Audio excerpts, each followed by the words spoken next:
이춘희 박수경부터 시작해서 오랜 시간 한국인의 사랑을 받아온 전통술 막걸리. 농부가 마셔서 농주, 백성들이 즐기는 술이라서 향주, 곡식으로 빚어서 곡주, 빚는 사람에 따라 얽힌 사연에 따라 그 이름 또한 다양하게 불렸던 술이 막걸리다. 우리 피 속에 항상 막걸리가 흐르고 있다라는 말을 해요. 그러니까 막걸리는 건강 음료이면서 우리 민족에게는 그다음에 삶의 애환을 달래주는 하나의 시원한 청량 음료 같은 거였거든요. 값싼 가격으로 서민들의 마음을 따뜻하게 위로해주는 막걸리에 다양한 재료가 첨가되면서 막걸리가 새로운 발효식품으로 떠오르고 있다. 이 막걸리에 맑은 청주에는 없었던 여러 가지 식이섬유라든가 콜린이라든가 비타민, 단백질 같은 일양의 영양 성분들이 많아서 그게 현대인들의 기능성에 좋아서 건강에도 부합된다. 그렇듯이 더 많은 기능성 물질들이 규명해내면 와인을 따라잡는 것은 시간 문제입니다, 사실은. 전통과 과학이 담긴 우리 술, 막걸리에 대해 알아본다.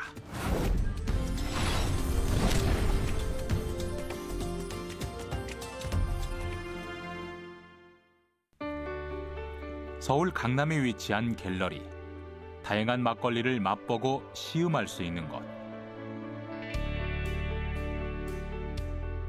2016년 오늘날 우리나라에 현존하는 막걸리의 종류는 300여 가지. 우리는 언제부터 막걸리를 사랑해왔고 먹기 시작했던 것일까? 막걸리라는 이름이 처음으로 등장한 건 고려시대 이규보의 시에서 그 흔적을 찾을 수 있다. 내 옛날 벼슬 안고 떠돌던 때는 마시는 것이 오직 막걸리였어. 높은 벼슬자리에 올랐을 적엔 막걸리 마시려도 있을 리 없었다. 과거에 급제하기 전에는 흰술인 백주, 즉 막걸리를 마셨고 과거에 급제한 이후에는 맑은 청주를 마셨다는 기록이 남아있는 것.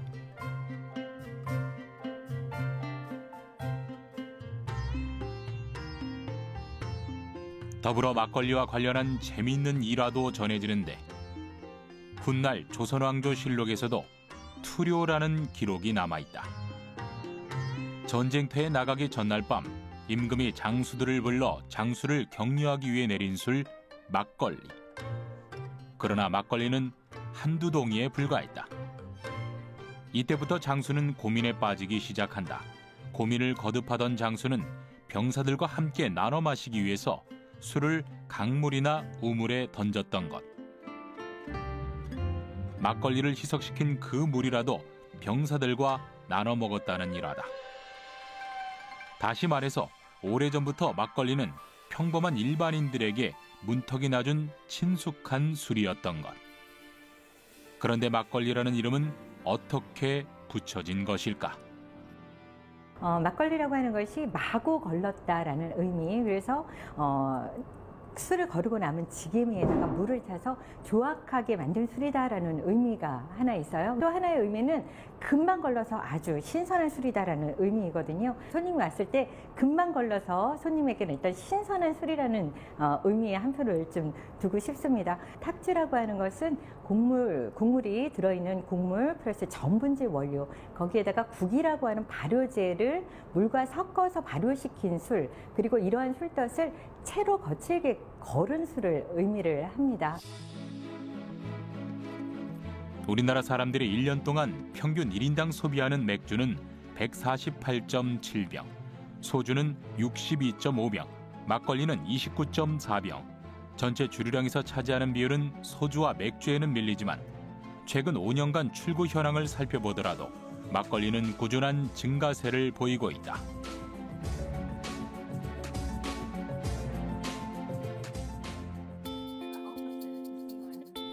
신선하게 막 걸렀다는 의미의 막걸리는 보통 2주 안에 대부분 만들어지는데 우리가 즐겨 먹는 시판 막걸리는 어떻게 만들어지는 것일까?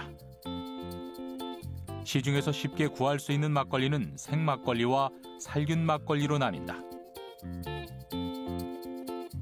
생막걸리는 보통 10일 정도의 유통기한을, 60도씨에서 살균 과정을 거친 막걸리는 6개월에서 1년 정도 보관이 가능한 것이다.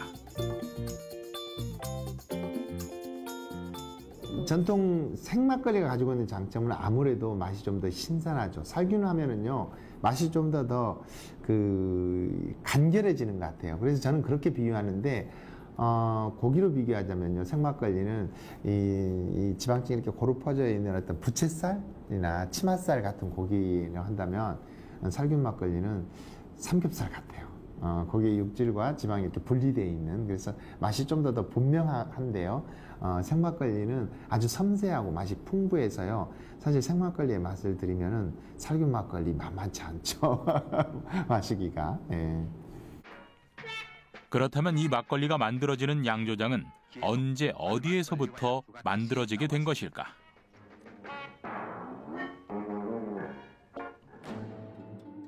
국내에서도 지금까지 그 명맥을 이어가고 있는 오래된 양조장으로 경기도 양평군 지평 양조장, 경북 영양 탁조 합동 양조장, 중북 진천 덕산 양조장, 한옥 양식과 지하의 발효 공간을 접목한 논산의 양촌 양조장이 있다.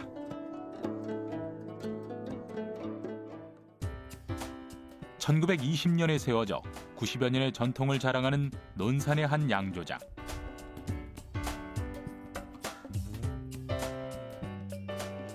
이곳엔 과거 술을 빚었을 때 사용했던 도구 등이 보관되어 있다. 그것이 옛날에 막걸리 운반통이었습니다. 그러니까 요즘 말하면 오크통 있죠? 오크통과 같은 이런 종류의 용기인데 이게 다 나무로 돼가지고 여기에 이렇게 동그랗게 이렇게 해서 하게 되면은 그 술통이 돼요. 그러면은 이것이 뚜껑이 되는 거죠. 이 뚜껑. 그리고 요 구멍이 그 막에서 술을 일일이 이제 딸고 이렇게 넣고 하는 그런 용기입니다. 오랜 세월을 간직하고 있는 이 양조장에서 특히 주목해야 할 점은 건축 양식.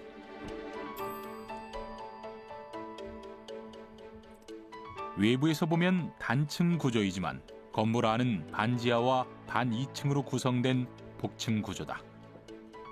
발효 숙성 등과 관련해 온도 관리가 중요하므로 대체로 양조장들은 발효 공간을 평지보다 낮은 지역에 뒀다. 이 양조장도 반지하의 공간에 발효와 숙성 및 다 익은 막걸리를 거르는 제성까지 모두 처리하도록 설계되어 있다.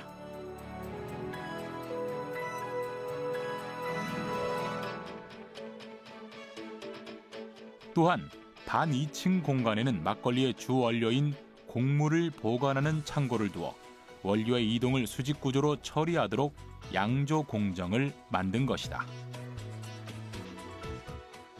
반지하로 되어 있는 이런 상황은 온도 유지를 하기 위해서 반지하로 이렇게 건축을 한 것 같습니다.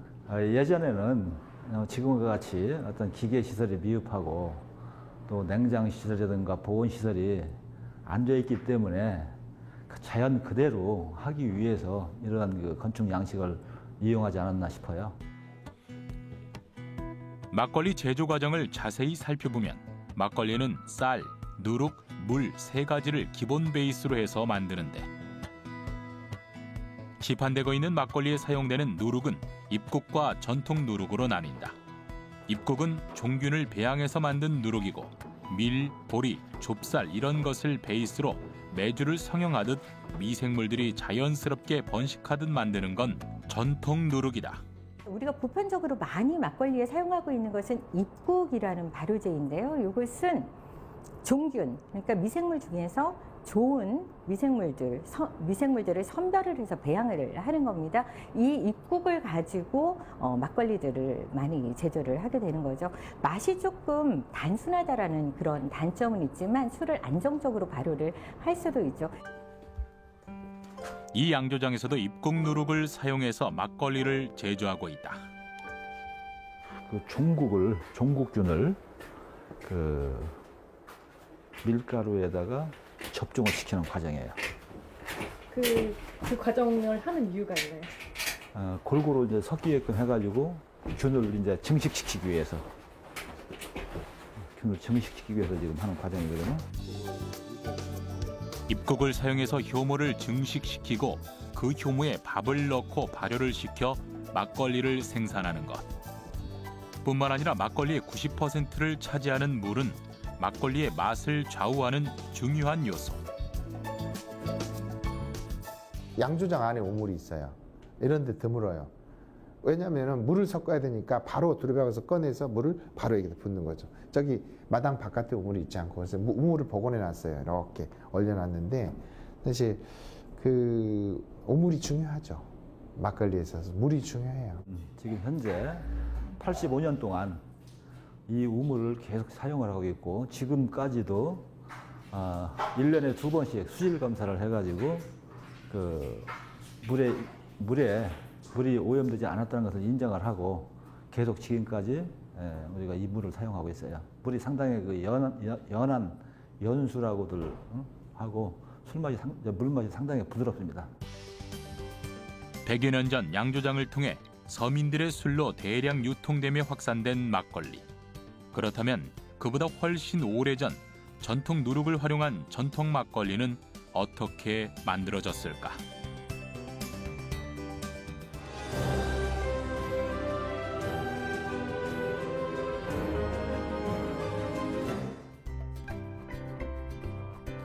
부산 금정산 자락에 위치한 금정산성. 한눈에 봐도 지대가 높은 곳에 있는 마을. 이곳에 조선시대 초기 화전민들의 생계수단이자 금정산성을 축조하던 사람들의 애환을 달래주던 술, 토성 막걸리가 바로 이곳에서 탄생했다. 500년이 넘는 세월 동안 이곳에선 전통 방식으로 누룩을 빚고 있는 어머니들이 있다.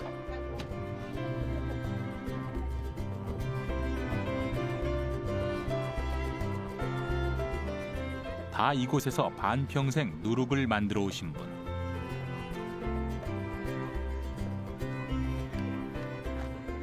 피자 모양의 도우를 연상시키는 누룩을 성형한 후 누룩방으로 옮겨진 후 건조 과정을 거친다.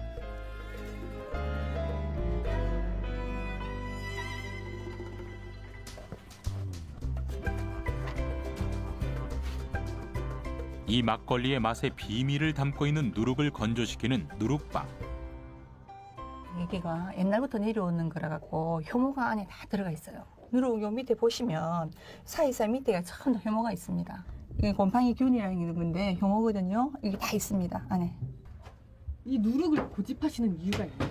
이게 기계로 하면 그게 이거 자체 곰팡이 균이 잘 안 펴요. 그러니까 발로 밟고 반죽을 하고 그래 해야 요 안에 사이사이 곰팡이 균이 다 있거든요. 그 뭐 공장으로 툭툭 찍어내듯이 하면 뭐 어디 저희들 쉽지 않습니까? 발로 하나하나 다 밟아야 되고 이거 하나하나 다 균인데 놔야 되고 하니까 이게 뭐 이제 술을 잘 만들기 위한 방법이라고 보시면 됩니다.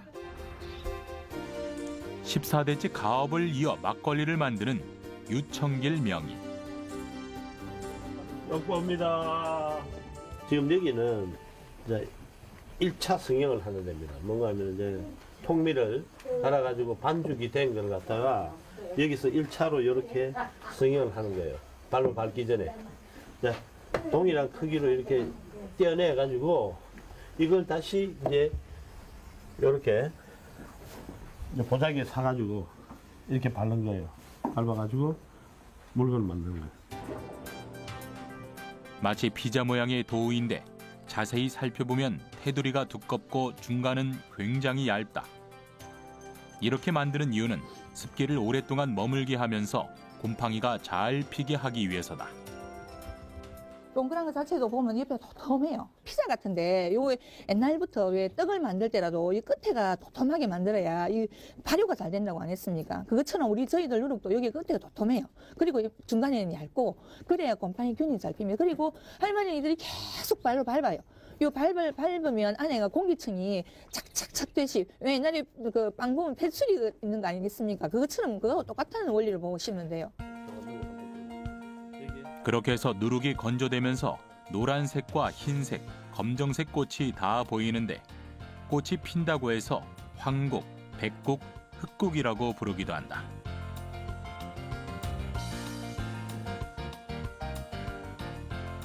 누룩방 내부 온도는 보통 30도 이상의 온도를 유지하는데 곰팡이가 피기 위해 온도와 습도는 얼마나 중요한 것일까? 이 방은 되게 따뜻하네요. 원래 따뜻해야 돼요. 이 온도가 안 맞춰지면은 누룩이 꽃이 안 펴요. 온도, 습도 이런 걸 이 누룩방에 잘 맞춰줘야지. 이것도 상당히 기술을 요하는 거예요. 사실 누룩을 만드는 과정을 보면은요, 통밀을 빻아가지고 자연 상태에서 이렇게 방치한다고 하거나 아니면 누룩방에 들어가서 30도 정도 높은 온도에서 30도, 35도에서 충분히 곰팡이가 이렇게 피도록 만들거든요. 이 곰팡이 균이 만들어낸 효소를 이용하기 위한 전략인데요. 그 지역마다 곰팡이 균의 어떤 분포도 다르고요. 또 그때 들어오는 효소의 어떤 그 힘이나 효소의 기질도 좀 달라집니다. 이거에 의해서 사실 메주를 어떻게 띄웠느냐에 따라서 장맛이 달라지는 것처럼 누룩을 어떻게 띄웠느냐에 따라서 그 안에 있는 다양한 균의 분포가 상당히 다채롭게 형성이 되기 때문에 거기에서 맛의 차이가 생겨나는 거죠. 뿐만 아니라 쉽게 보이진 않지만 누룩방 내부에는 균이 분포하고 있고 누룩방의 위치나 조건이 조금만 바뀌어도 누룩의 질이 달라진다.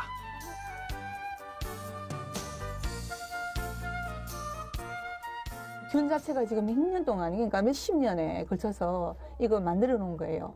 그걸 갖다가 이 방에 있는 그 자체를 옮길 수가 잘 없어요. 그러니까 조금을 손을 대면 한 6, 7개월 정도는 잘 안 되더라고요. 한참 동안 이게 곰팡이가 잘 안 폈어. 고생을 굉장히 많이 합니다. 이렇게 옛 조상들의 지혜가 숨겨진 막걸리는 어떤 맛을 지니고 있을까? 굉장히 산미가 독특하고 동치미 국물을 마시는 느낌이 들며 동시에 유산균 음료를 마시는 풍미가 느껴져 새콤하다는 평이 주류를 이룬다. 막걸리는 사실 물뿐 아니라 누룩을 어떻게 쓰느냐에 따라 그 맛이 천차만별 달라지게 되는 것. 특히 이 막걸리는 일반적인 쌀이 아니라 밀누룩을 사용하는 게 특징이다. 막걸리에서 독자적인 방법에 누룩을 갖는다는 것은 어떤 의미일까?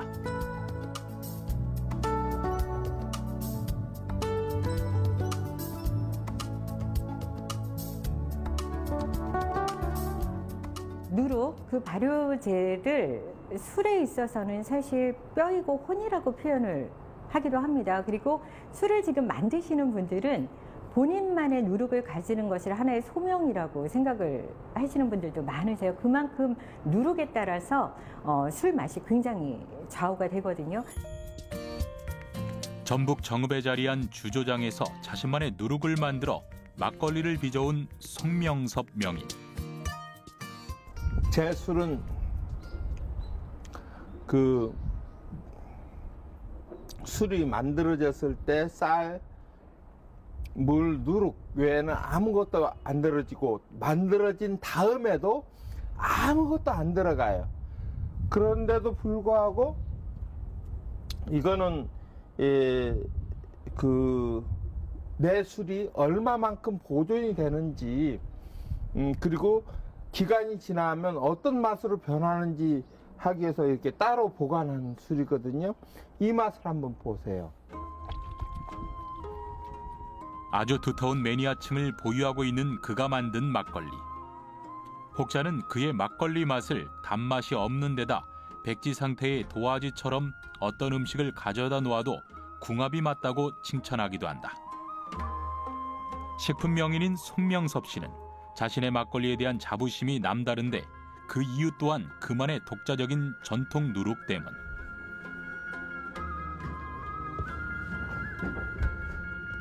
법제라고 해가지고요. 이 누룩을 만들 때 그 자연적으로 생성되는 나쁜 냄새 이런 거를 이렇게 잘게 쪼개서 술에 넣기 전에 날려버리는 거예요.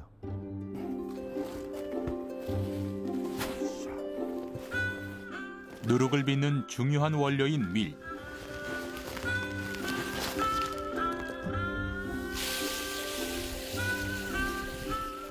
그는 이 밀을 불려서 사용한다. 여기서 싹이 트기 시작을 해요. 밀에서.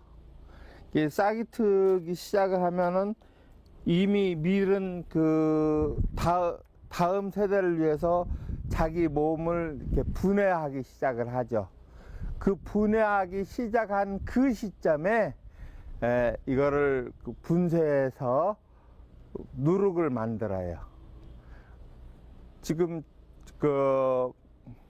이게 자기 몸을 이렇게 자기 몸 스스로 변형을 일으킬 때, 그럼 이 변형을 일으키면은 거기에 이제 그 효소력이 생기기 시작을 하거든요. 어떤 거는 왜 오래전부터 쌀이 아닌 밀을 사용해 왔던 것일까? 두 가지 이유가 있을 것 같아요. 하나는 그 밀을 이렇게 빻아 보면은요, 밀의 어떤 가루하고 겉에 껍질이 이렇게 잘 분리가 덜 됩니다. 쌀은 완개가 완전히 벗겨지지만, 그래서 그 밀기울을 효과적으로 활용하기 위한 어떤 전략이지 않았을까. 그러니까 밀가루는 국수나 수제비를 하지만 밀기울이 좀 아깝거든요. 그걸 잘 활용해서 누룩을 만들었다는 생각이 하나 들고요. 두 번째는 그 밀기울의 천연적인 여러 가지 균들, 효모랄지 여러 가지 곰팡이 균들, 이것을 잘 활용하기 위해서 그건 어떤 과학적인 특성이겠죠. 그런데 현재 국내 막걸리에 사용되는 전통 누룩은 크게 쌀누룩과 밀누룩으로 나뉘어진다.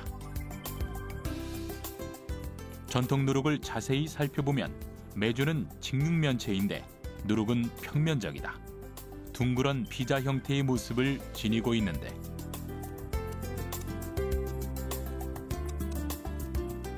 실제로 자세히 관찰해보면 누룩은 고두밥 속에 있는 전분 등을 당으로 바꿔주는 역할을 한다.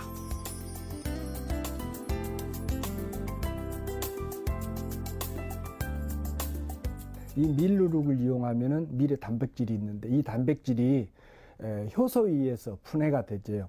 분해가 되지면 일단 아미노산으로 바뀌거든요. 이 아미노산이 효모가 갖고 있는 효소에서 다시 또 분해가 되집니다.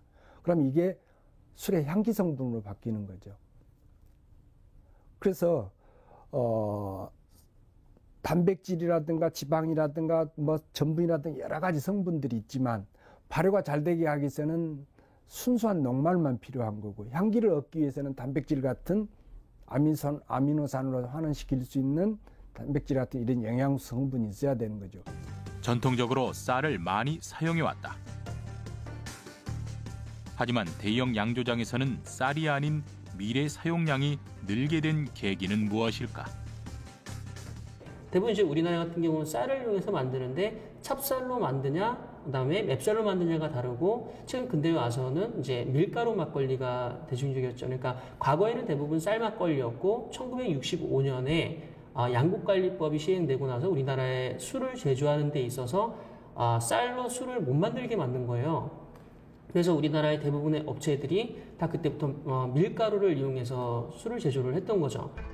그렇다면 누룩의 종류에 따라 맛도 달라지는 것일까? 쌀막걸리는 굉장히 맛이나 이런 것들이 깔끔한 데 반해서 밀막걸리는 굉장히 좀 텁텁하고 좀 묵직한 느낌이 드는 게 특징인 거죠. 그래서 쌀로 만들었냐, 우리나라에서는 쌀막걸리냐 밀막걸리냐에 따라서 맛의 차이나 이런 것들이 확실히 있다고 볼 수가 있겠습니다. 그렇다면 이처럼 막걸리의 중요한 발효제로 쓰이는 누룩에 숨겨진 과학적 비밀은 무엇일까? 막걸리 발효에 쓰이는 누룩에는 많은 유산균이 있다는 것은 알려져 있는 사실이다. 실제로 누룩에는 어떤 효모가 있는 것일까? 화면에 보이는 타원형이나 둥근 모양의 그 미생물들이 막걸리 안에 들어있는 효모이고요. 그 양조에 직접적으로 발효를 관여하고 있는 미생물입니다. 여기에 이 타원형으로 보이는 것들이, 모양의 것들이 다 효모이고요. 막걸리에는 사카로마이스 세리비지에라고 부르는 효모가 굉장히 많이 오염종으로 이제 발효를 담당하고 있습니다.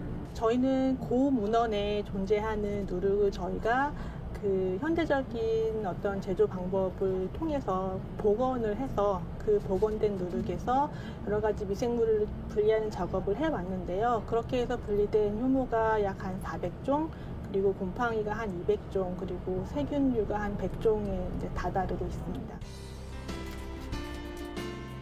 그렇다면 입국 방식의 누룩과 전통 누룩은 미생물에서도 실제로 어떤 차이를 보이는 것일까? 입국은 하나의 균주를 접종을 해서, 그러니까 하나의 균주로만 발효시킨 발효제를 의미를 하고요. 우리 전통 누룩은 그 균주를 접종하지 않기 때문에 자연에 존재하는 그 미생물을 활용해서 이제 자연 발효를 하는 발효제입니다. 따라서 입국에는 하나의 이제 균주만 존재를 하고요. 저희 전통 누룩에는 굉장히 많은 수많은 다양한 미생물들이 존재한다는 것이 가장 큰 차이점입니다. 이제 일부 어떤 누룩 같은 경우에는 밀 그 껍질까지 다 통밀로 이렇게 만드는 케이스도 있고, 어떤 경우에 뭐 녹두를 섞는 케이스도 있고, 근데 그렇게 되면 아무래도 미생물 분포가 달라질 수밖에 없거든요. 그래서 실제로 실험을 해보면 똑같이 만들었는데도 그 똑같은 쌀 양이랑 똑같이 이렇게 발효를 시켜서 해서 사실 눈으로 봤을 때 크게 차이가 없는데도 실제로 실험을 해보면 좀 다르게 나타나더라고요. 다양한 미생물을 포함하고 있는 것으로 알려진 누룩은 막걸리 발효제를 넘어 인체에 미치는 영향에 대해서도 많은 연구가 이뤄지기 시작했는데, 실제로 인체에 미치는 영향은 어떠할까? 누룩은 밀이나 쌀과 같은 곡류를 물로 반죽하여 일정한 조건 하에서 곰팡이, 효모 및 세균이 생육할 수 있도록 배양한 것입니다. 누룩 속의 곰팡이와 효모는 곡류의 단백질을 아미노산으로 분해하거나 전분을 포도당으로 당화시키며 또 당화된 포도당을 알코올로 만드는 데 관여하고 있습니다. 특히 세균인 유산균은 유기산 및 유산을 생성하여 유해 세균의 증식 억제 및 청량감 증진 등에 도움을 줍니다. 2014년 신라대학교 막걸리 세계화 연구소에선 암과 막걸리의 연관성에 대한 실험도 이뤄졌는데, 막걸리의 생리활성과 관련된 연구로 동물 실험과 세포 실험을 하였는데요. 또한 인체 암 세포주에 미치는 막걸리의 영향 연구에서 막걸리 농축액을 각종 유기용매로 분해하여 암 세포에 투여한 결과 메탄올 분해층에서 암 예방 및 암 세포 억제 효과가 나타났으며, 이는 항암 및 항종양 성질을 가진 파네졸 등에 의한 것으로 추측이 됩니다. 전통 누룩에 존재하는 다양한 미생물을 연구하는 또 다른 곳, 한국식품연구원. 저희들이 이제 쌀에서 온 성분을 좀 주목했습니다. 그 성분은 곡류에 상당히 많이 들어있다고 알려진 베타시토스테롤이라는 성분이고요.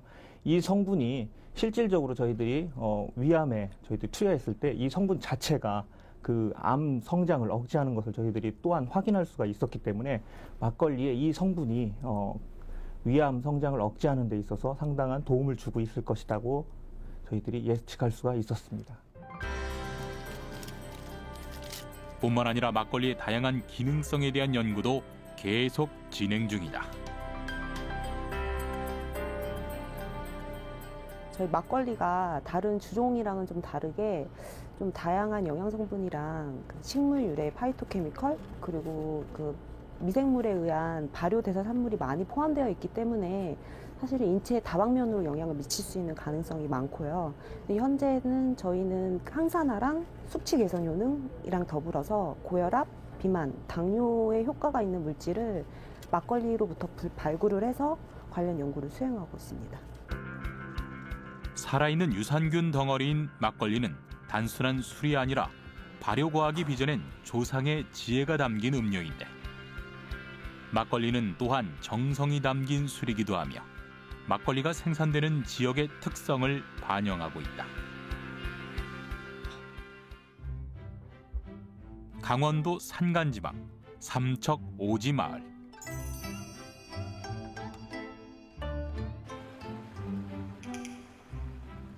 이곳에 토착 전통주를 빚고 지켜온 사람이 있다.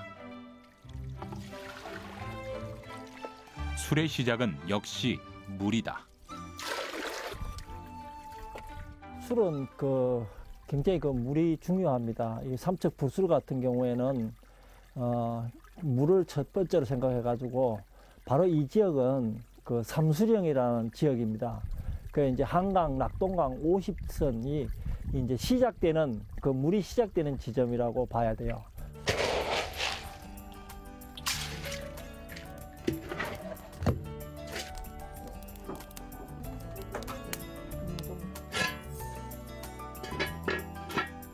먼저 술을 빚기 위해서는 밥 짓는 과정이 중요하다. 밥이 몰랑하게 잘 됐어요. 일반 술은 고두밥으로 이 시루에 쪄요. 이제 시루에 찌는데 이거는 불술은 이 솥에 우리가 이제 밥 해 먹는 식으로 동일하게 밥을 합니다. 약간만 그다가 물을 좀 더 줘가지고 약간만 좀 질게 하면은 굉장히 술이 잘 돼요. 그 색깔이 분명히 고두밥과 일반 밥과 차이가 나죠. 밥을 지은 후 엿기름을 만드는데 밥과 엿기름을 혼합한다.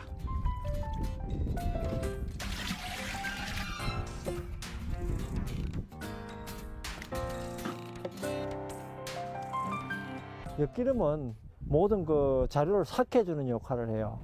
모든 잡균이나 그다음에 당도 착출을 해주면서 그다음 색깔도 만들어주고 술이 되는 데서는 굉장히 중요한 역할을 하죠. 그러니까 효모의 먹이사슬이라고 보면 됩니다. 이후 이것만의 특별한 방법, 왕겨로 술을 삭히는 과정이 필요하다. 왕겨는 서서히 타면서 온도가 약 55도에서 65도로 형성하면서 약 72시간 삭히게 되는 것.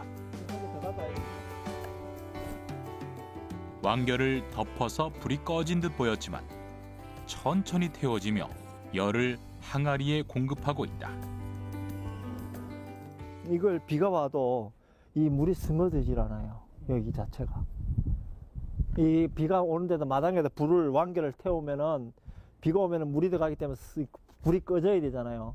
그런데 이게 물을 막아주는 역할도 한다고요. 그러니까 이게 제습 효과도 있는 거래. 참 우리 조상님들을 보면 진짜 대단해.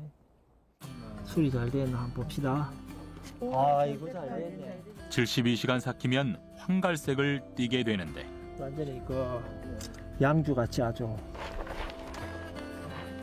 이후 솔잎과 대추 등 부재료를 넣어 일정한 온도에서 3, 4일 이상 발효를 시키면 술이 완성된다.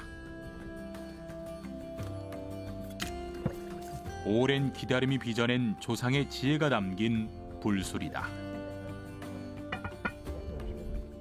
첫 번째는 물이 되겠죠. 물이 좋아야 되고, 이제 두 번째는 술을 잘 발효시킬 수 있는 온도라고 봐야 되겠어요. 그러니까 적절한 온도를 유지해 줘야 되고, 그다음에 이제 맛이 뚜렷하게 잡히게 하기 위해서는 이 산세, 그러니까 이 기후 흐름, 이것도 굉장히 중요합니다. 이제 그것이 굉장히 중요하다고 보고, 이 왕겨라는 것은 이 불이 활활 타는 것도 아니고 서서히 타는 것도 아니고 꾸준하게 은근히 타요. 그러면 적절한 온도를 유지해 주기 때문에 굉장히 맛있는 술이 빚어지고 있습니다. 하지만 예전엔 이 불술에도 감자와 옥수수가 들어가기도 했었는데 강원도 산간 지역의 특성을 반영한 것.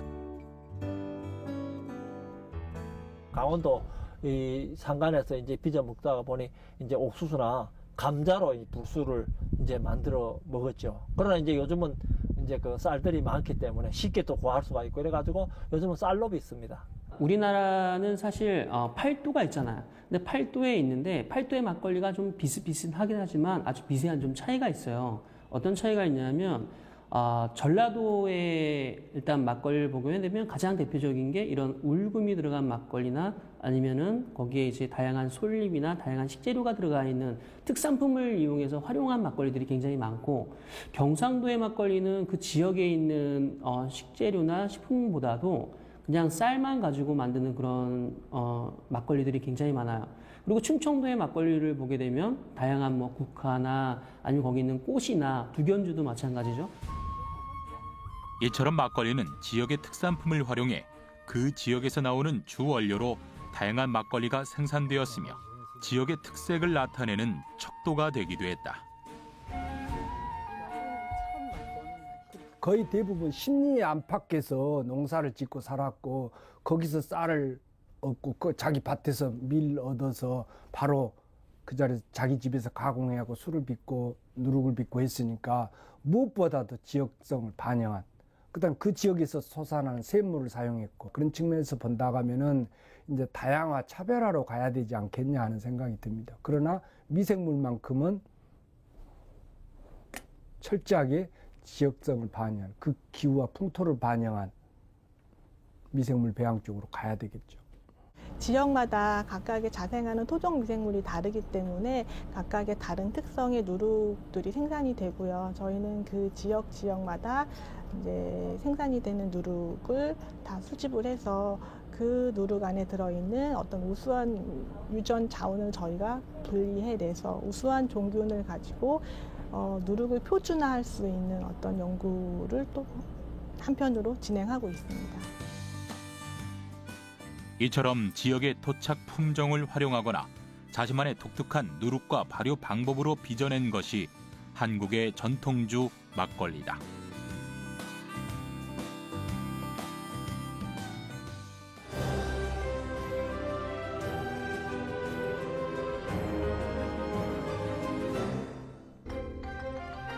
다양한 발효제와 성분을 첨가해 우리 술 막걸리에도 변화가 시작되고 있다.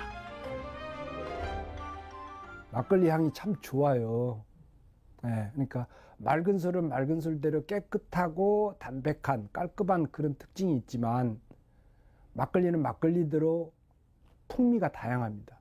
거기에 이제 맛성분이 청주보다는 더 복잡해지니까 훨씬 다양한 개성을 가진 요즘 젊은 현대인들한테는 기호별로 부합될 수 있는 술이 되지겠죠.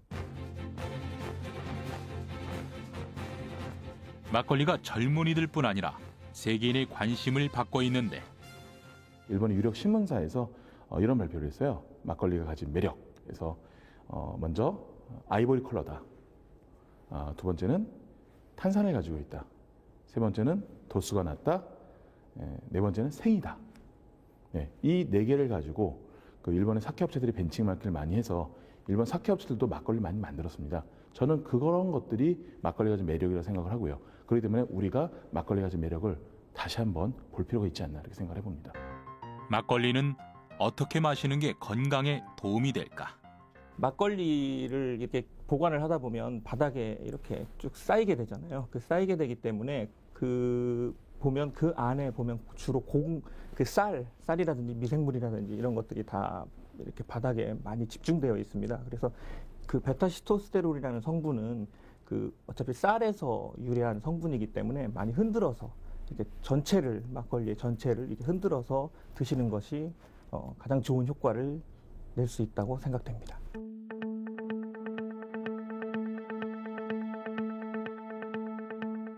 뿐만 아니라 요즘 다양한 종류의 부재료가 막걸리의 재료로 등장하기도 시작했다.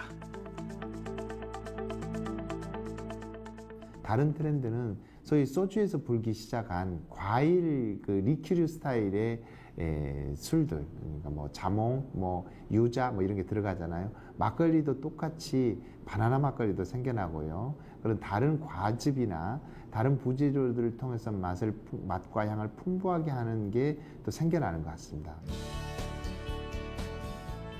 맛, 향뿐만 아니라 인체에도 좋은 영향을 미치는 막걸리. 전통 술을 넘어 외국인들의 관심도 높아지고 있는데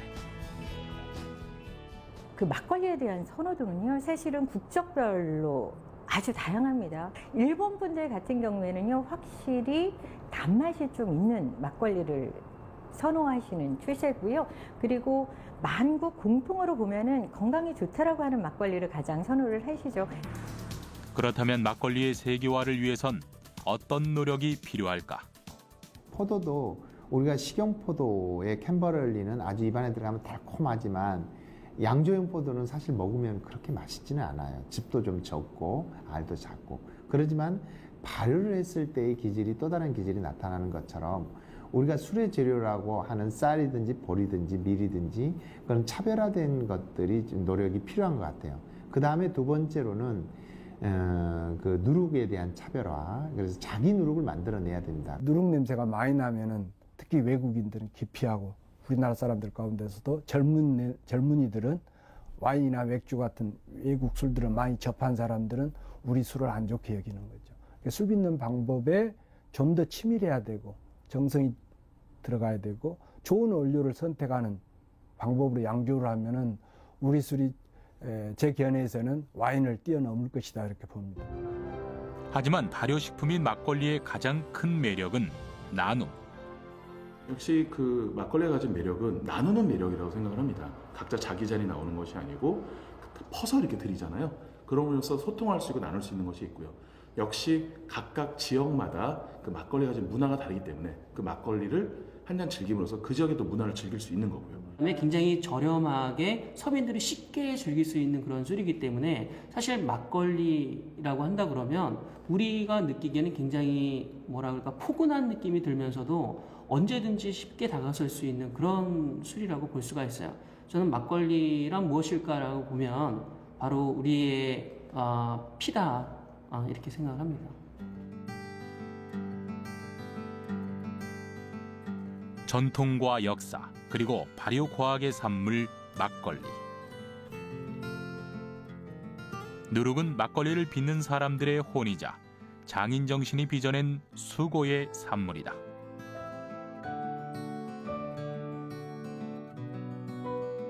하지만 막걸리는 본래 마음을 나누기 위한 술이었다.